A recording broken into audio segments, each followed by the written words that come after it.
Hi guys, welcome to Pakistani family reaction. मैं उम्मीद करता हूँ आप सब खैरियत से होंगे, जहाँ होंगे, खुश होंगे, आबाद होंगे। तो है अगर आपने हमारे चैनल को सब्सक्राइब नहीं किया तो लाजमी सब्सक्राइब करें ताकि हमारी आने वाली वीडियो आप तक आसानी से पहुंचे। मेरा नाम मुजहाद है। मेरा नाम है। तो अगर आप लोग ने इंस्टाग्राम पर फॉलो किया, फॉलो कर सकते हैं, लिंक मिल जाएगा डिस्क्रिप्शन सेक्शन में। तो यार ब्रिक्स की समिट हुई है, तो भारत को उसके अंदर रुतबा देखकर पाकिस्तान की जल बुन गई है, क्योंकि अच्छा। ब्रिक्स की आज चाइना के अंदर रिसेंटली हुई है, आज हुई है आई थिंक। अच्छा। जल्दी से वीडियो वॉच करते हैं, काउंट करते हैं, स्टार्ट। क्या आप अपने आप को अमेरिका से कंपेयर करते हैं? हम भारत से 1998 में अपने आप को कंपेयर कर रहे थे, हमने भी एटमी धमाके किए, वो फिर हमसे बहुत आगे निकलता गया और आज बहुत आगे निकल चुका है, आज़ादी में भी, खुद मुख्तारी में भी और तरक्की में भी।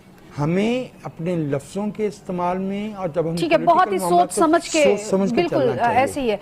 अगर आप एक फेल्ड स्टेट हैं तो ये आपका कसूर है। चीन और भारत में तनाज़ा किसी से भी ढका छुपा नहीं। दोनों मुल्क तो जंगें लड़ चुके हैं, एक दूसरे के इलाके पर अपनी मिल्कियत का दावा भी करते हैं। 2020 में वादी गलवान में भारत और चीन की फौजों के दरमियान झड़प हुई थी और इसी वाक़े के बाद से दोनों ममालिक में शदीद कशीदगी भी है। भारत की जानिब से चीन और हांगकांग की कंपनीज पर पाबंदियां भी लगाई गईं, लेकिन इसके बावजूद ना सिर्फ भारत चीन तजारत जारी रही, बल्कि अब भारतीय वजीर आजम नरेंद्र मोदी चीनी सदर की दावत पर ब्रिक्स समिट में भी शिरकत करेंगे। ब्रिक्स ब्राजील, रूस, इंडिया, चीन और साउथ अफ्रीका का मुखाफिफ है। ये दुनिया के 5 बड़े तरक्की पजीर है और चीनी सदर शी जिनपिंग की दावत पर नरेंद्र मोदी इसके इजलास में शिरकत करेंगे, जो वर्चुअल फॉर्मेट पर होगी, यानी कि ऑनलाइन होगी। ये पेशरफ साबित करती है कि भारत और चीन अपने खारजा ताल्लुकात का तायुन जज्बात की बुनियाद पर नहीं बल्कि जमीनी हक़ाइक़ की बुनियाद पर करते हैं। चीनी सदर भारतीय वजीर आजम को दावत दे रहे हैं, भारतीय वजीर आजम वो दावत कबूल कर रहे हैं। हालांकि भारत तो अमेरिका, ऑस्ट्रेलिया और जापान के साथ इस क्वाड ग्रुप में भी शामिल है, जो गैर रस्मी तौर पर चीन के खिलाफ है। इसी क्वाड ग्रुप का हिस्सा रहते हुए भारत रूस से सस्ता तेल भी खरीद रहा है और रूसी कोयले की खरीदारी में भी रिकॉर्ड इजाफा कर चुका है।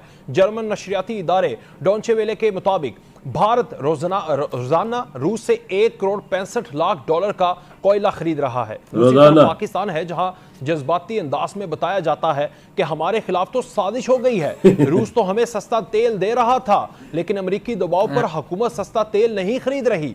यही तनकीद जब भारत पर की गई कि यूक्रेन जंग के बाद वो रूस से तेल क्यों खरीद रहा है, तो उसके जवाब में भारत का मौक़िफ़ बहुत ही दो टोक और वाज़ेह था कि जो मसला यूरोप का है जरूरी नहीं कि वही मसला भारत का भी हो।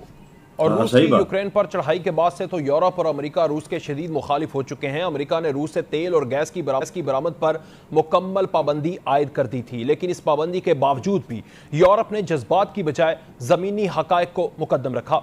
यूरोप ने कहा, हम समुद्री रास्ते से तो रूसी तेल नहीं खरीदेंगे, लेकिन जब तक मुतबादिल बंदोबस्त नहीं हो जाता पाइपलाइन से रूसी तेल मंगवाते रहेंगे। अमेरिका चीन कशीदगी में भी कोई ढकी छुपी बात नहीं है। अमेरिका की जानिब से चीनी मसनूआत की हौसला अपने मफादातों से अजीज है ना, 25% इजाफी टैक्स लगाया गया।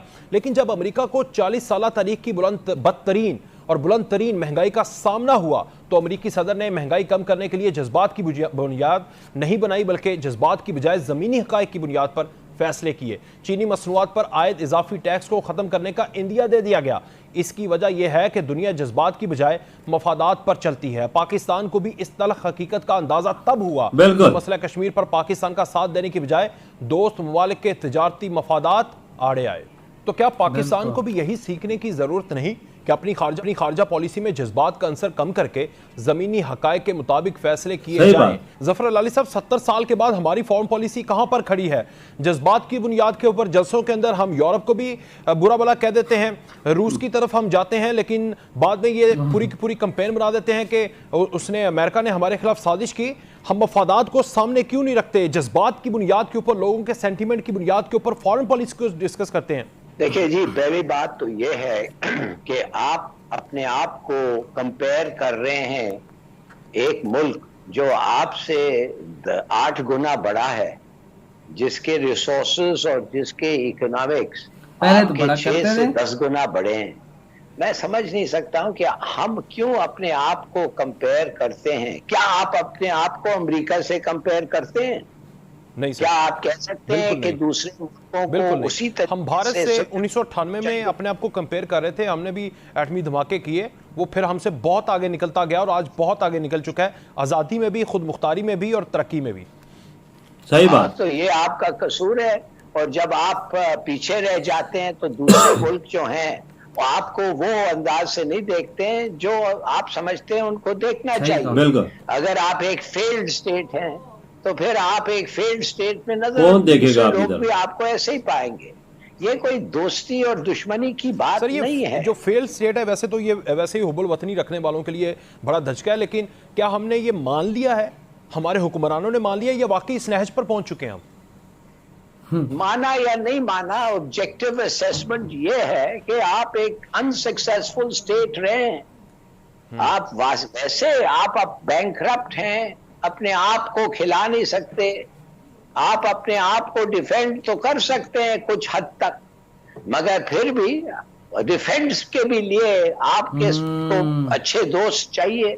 कहने की भाई का जो कहे कोई नहीं हमारे दोस्त, लेकिन ये है कि भाई वाकई में देखो ना, पीएम मोदी को ब्रेक्स के लिए इनविटेशन स्पेशल है, चाइना ने भेजा, आज उन्होंने ज्वाइन किया, आज समिट हुआ है, आई थिंक हो रहा है या हुआ है या होगा, हो रहा है आज है, आज शामिल होंगे, आज शामिल हुए हैं या नहीं हुए वो मुझे नहीं मतलब पता, लेकिन स्पेशल ऑफर उनको भाई बुलाया गया है।